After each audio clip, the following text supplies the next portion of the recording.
Already one of the best and biggest stars in Japan, Ichiro Suzuki made his debut in the major at the age of 27 in 2001 and went above the huge expectations and pressure to become the second rookie to win MVP, while playing on the greatest regular season team in almost a century. So let's look at how Ichiro burst onto the major league scene and won MVP. Totally sports-esque. Major league. Ichiro, a name meaning the brightest and most cheerful, was born in 1973, and it was his father who instilled the work ethic he became known for. His father pitched in high school, and he played catch with him starting at the age of 3. Though he was naturally right-handed, his father taught him how to bat left-handed, because lefties get to first base faster. When he was 7, they established a daily routine, no matter the weather, to throw 50 pitches, hit 200 pitches from his father, make 50 infield and outfield plays, then go to the local batting cage and take between 250 to 300 swings. He would write in a 6th-grade essay about his desires to be a professional baseball player, and also said he only had about 5 or 6 hours per year to play with his friends. Years later, Ichiro said the regimen bordered on hazing, and he suffered a lot, but he couldn't say no to his dad, who was doing a lot to help him. And his training led him into high school baseball. The seriousness of high school baseball in Japan is comparable to high school football in Texas. The best young players pick the high school they choose to play at, with the same consideration an American athlete would in picking a college. And Ichiro decided to attend Ichiro Suzuki, one of the top baseball schools in Japan, with many who attended the school going on to play in the pros of Japan. And for Ichiro, he had a difficult time here. In his freshman year, he had to scrub the dorm floors and get up at 3 a.m. every day to do the laundry for the upperclassmen. And as he later became the upperclassman, the chores turned into conditioning and drills like throwing car tires and hitting wiffle balls with a shovel, a time he called the hardest thing he ever experienced. But all his hard work paid off, as he hit .502 during his high school career. Though he struck out looking 10 times during high school, not once did he go down swinging, as he led the team to the prestigious Summer Koshien tournament twice. And despite the accolades and performance, he was not chosen until the 4th and final round of the draft to the Oryx Blue Wave, the reason so many passed on him being his size, sitting at 5'9" and just 120 pounds. But every team would eventually regret passing up on him. And even after drafting him, it took a while for his own team to believe in him. He debuted with the team at 18 in 1992, but he spent most of his first 2 seasons in the minors, even sending him to the Hawaiian Winter Baseball League after the 93 season, where he led the team to a first-place finish and shocked team owners who were amazed that this small guy was hitting balls 450 feet in batting practice. And it was 1994 that turned him into an immediate star. As leadoff hitter for most of the season, he would record 210 hits for a .385 average, while scoring 111 runs in 130 games, as he won his first of 7 straight Gold Gloves and took home the league MVP. It was also this year when he went by just his first name. Suzuki is a common surname in Japan, and to draw more attention to him, the Blue Wave put Ichiro on his jersey instead of Suzuki. He was at first embarrassed by it, but he came to like it, especially as the endorsement offers came in, a name that became so famous in Japan that if a letter was addressed to Ichiro Japan, it would reach him as long as it was written in katakana. And his star only grew as he continued to dominate. He would win his 2nd and 3rd straight MVP after hitting .342, then .356. And after losing the Japan Series in 1995, the Blue Wave made it back the next year, and they would beat the famed Tokyo Giants in 5 games. The Blue Wave wouldn't win another pennant with him on the team, but Ichiro was still incredible as he won the batting title in each of the next 4 years to give him 7 in a row, with the year of 2000 seeing him hit .387, as he thought he could be the first to hit 400 in a season. But that was his 9th season, and unable to use the voluntarily retired loophole Hideo Nomo used to get to MLB in 1995, Japanese players were able to become free agents after the 9th season, and the financially strapped Blue Wave knew they would get a big payday if they posted him to an American team. And that's what they did. Ichiro's potential was well known amongst American teams and players. In one exhibition series, Barry Bonds said on Ichiro, "That little can really hit the ball." And many more would come to know about how that little could hit the ball. It appears that if Ichiro was posted today, we would just assume the Dodgers would sign him and defer the money to 2057. But of course, in this time, the big market teams are still expected to sign him.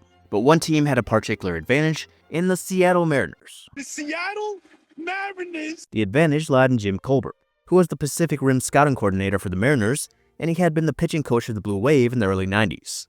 And while Ichiro was shooting Nissan commercials, he stayed at Colborne's house in California, who also gave him jerseys of his favorite player, Ken Griffey Jr., though Griffey left for the Reds after '99, 1 year before Alex Rodriguez left for the Rangers. Colborne convinced Pat Gillick that they should vigorously pursue him, and Gillick sold the idea to the Mariners' owner, Hiroshi Yamauchi, who was the president of Nintendo.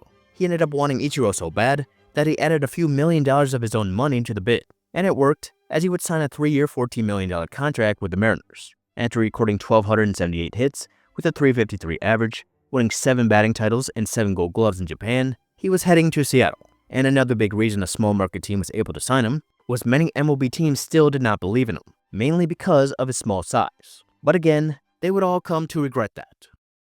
Ichiro was the starting right fielder on opening day, and in his first at-bat of his third game, he would pick up a single. And the reason that's noteworthy is it bumped his average to 300. And for the rest of his career average would never fall below 300. And he proved very fast that he belonged in the majors, most notably on April 11th in a game in Oakland.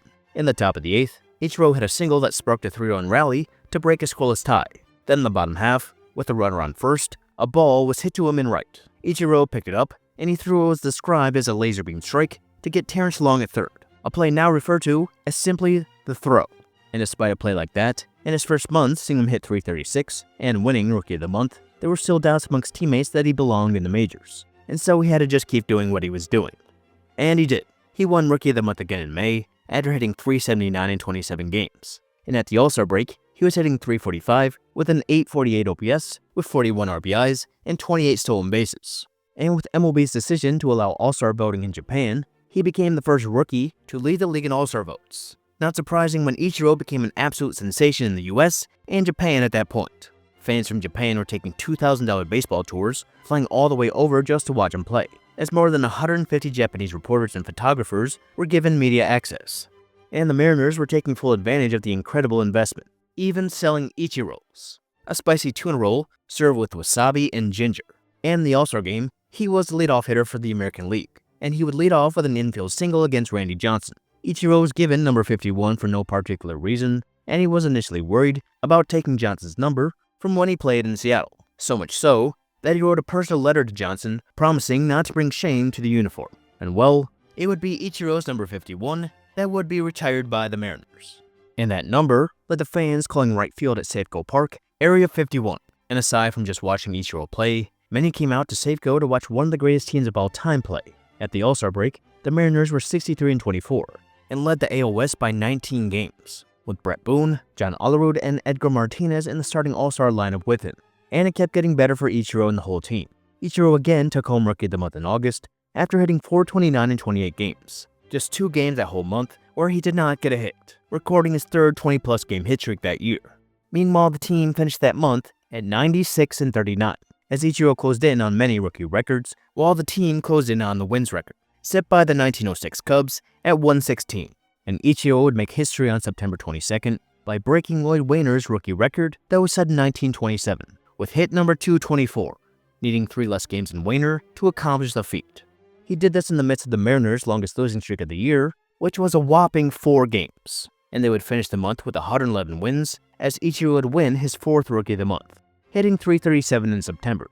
Interestingly, he did not win Player of the Month once that year, and with the delay in the season after 9/11, there were 6 games left to make history, and with the win on the 5th of October, they made history with their 115th win, which set the AL record previously held by the 1998 Yankees. And they tied the 1906 Cubs the next night, but after Pat Mahomes picked up a win in the final game of the season for the Rangers, the Mariners had to settle with just 116 wins, winning the AL West by 14 games over the A's, who won 102 games. And in that last game, Ichiro picked up his 242nd and last hit of the season. That's setting the rookie record by 19, a record that will be very hard to top, and also the most hits in a season since 1930.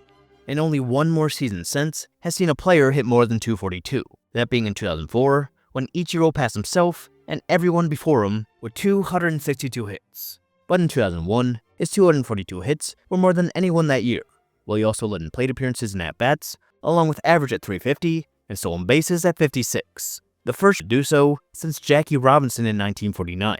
He also led in total zone runs for right fielders, along with range factor, fielding percentage, and putouts, making just 1 error in 344 chances. And he would go on to easily win Rookie of the Year in one of the greatest rookie classes of all time.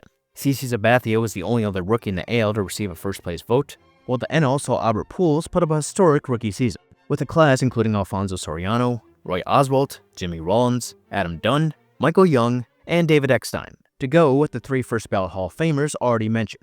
There's also some controversy with Ichiro winning the award, as some say that he wasn't really a rookie, with the 9 seasons he already spent in Japan. But just the year before that, another Japanese Mariner won, and Kazuhiro Sasaki, who was 32 years old. with 5 Rookie of the Years throughout history being older than Ichiro, with all those but Jack Sanford being Japanese or Negro League players who had no choice but to wait, which makes it hard to argue that Ichiro should not have been considered a rookie. But the award most remembered from the season is his MVP, as Ichiro became the second rookie to win MVP, the first being Fred Lynn in 1975, who I just made a video about.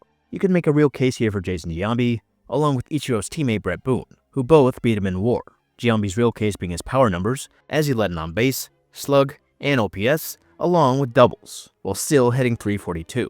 Giambi later admitting to steroid use, for a season remembered like bonds that year, but what it ultimately came down to for voters was a team performance, Ichiro being the most important player on the best team in almost 100 years, all while doing it as a rookie, and what was a very close vote.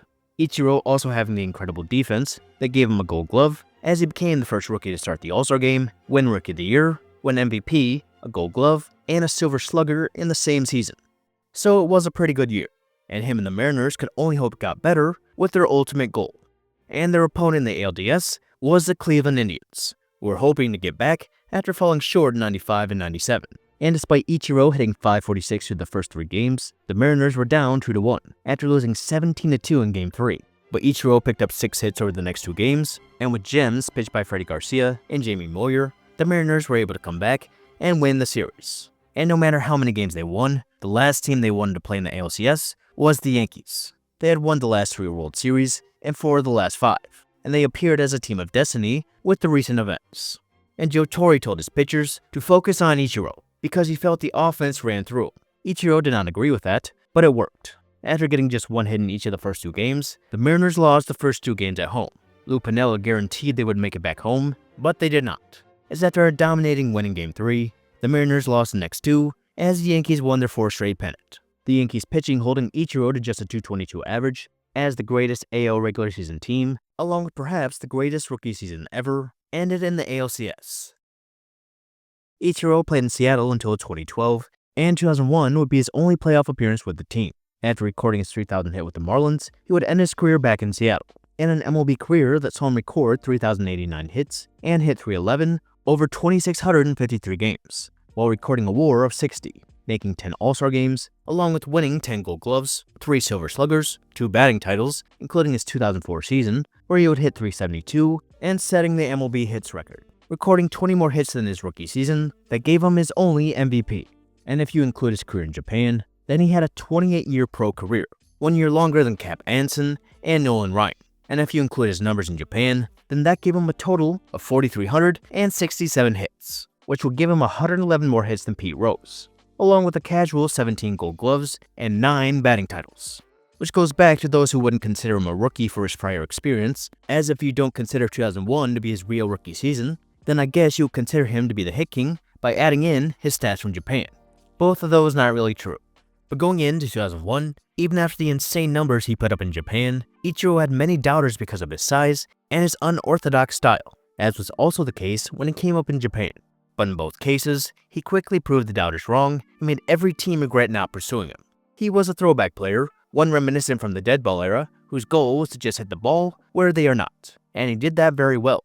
Anyone who's seen him in batting practice will say that he was very capable of hitting the ball 450 feet, but he instead used his powers to spray the ball where they cannot get to it, breaking records that stood for decades as a result, exploding onto the major league scene in a way no position player ever had, with an entire country behind him, and going on to lead a team that just lost their 2 stars to 116 wins, while winning every season award you could in his first season, then going on to have a first ballot Hall of Fame MLB career after having one of the best careers in Japan.